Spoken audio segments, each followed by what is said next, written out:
Let me tell you a few terrible things. So my wife is aware of them. So I want to tell you some terrible things. Oh, someone will have a heart attack. Is that what that means? If you will have a heart attack, hold your heart now, because I want to say terrible things. Do you realize? Are you there? Do you realize? Once upon a time,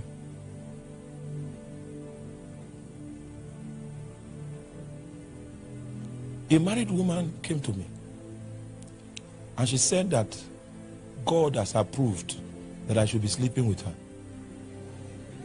Don't laugh, don't laugh. That's the way I know I'm an endangered species.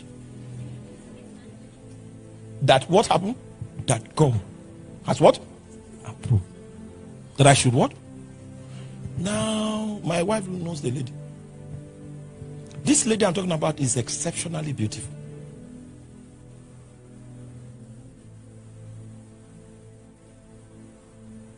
But you know the reason why that will not work is the reign of heaven. Because heaven has a culture. Heaven has a value system.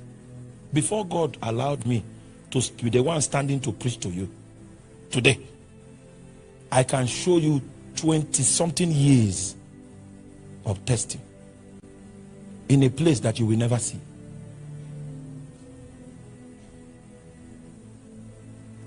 More than half of my life I have lived as an intercessor, not looking for visibility or fame, looking for a name for myself. Don't think that's what this is about. What you see standing before you is a man that has died many times to many things.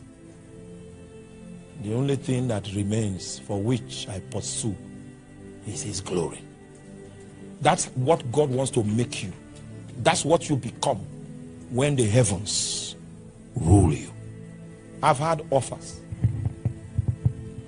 I've had such offers that you cannot imagine. Offers to compromise on the principle of righteousness, which is the governing principle of the kingdom of the heavens. Oh, I've had invitations from politicians. I remember the initial time when the prophetic grace began to grow in my life. I know the offers I had from politicians. I went somewhere and I saw a cripple in a house, and I tapped the cripple and the cripple began to walk. The offers that I got that day, if I had taken them, it means the reason why I prayed for the cripple to walk was so that I could get an opportunity. Who reigns in your space? Is it the heavens or the earth? If it's the earth, then the earth has already been cursed. You are part of it. I've had opportunities. I've had opportunities to go home with dollars, plenty of dollars, 5 times every month because of the job, my role in the government. 5 times every month to go home with dollars. I saw all your cars that you parked outside this place. If I had taken those dollars, no car here would have been close to what I'll be driving. No, not one. I had those opportunities. And you know what? Those opportunities came when I was trekking. So just to show you that I rejected it, and my rejecting it looked like I was a foolish man. A true kingdom man that is soaked into the heavens will look foolish in the eyes of mortals.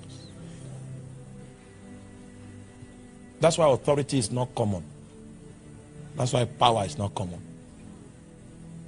I was in the wilderness for a long time. It was in the wilderness. I was not asking for a wife. I was on my knees when the great one said, he mentioned her name. That, you see, before you forget, I've already arrested a woman. You need a woman. I said, yeah, I've done that. Don't worry. Focus. I have arrested. So God, in honoring me, went and convinced her first that is that preacher you are going to marry. And she accepted before I showed up. Because I was locked up into the heavens. And I've never struggled for anything. Because right there on my knees, they say, okay, this is the next phase. And the doors open. Your warfare is ended, I came to tell you.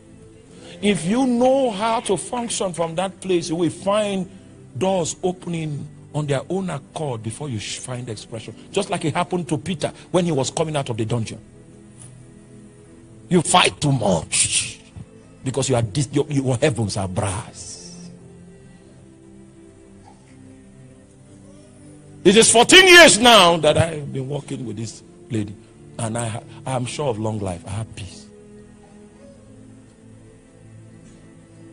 May the Lord open your eyes. Are you married? May the Lord open your eyes to know that it's not the shape of the face that is what matters. It is the journey of destiny. The reason why Elijah was fed by angels was because the journey was too great for him.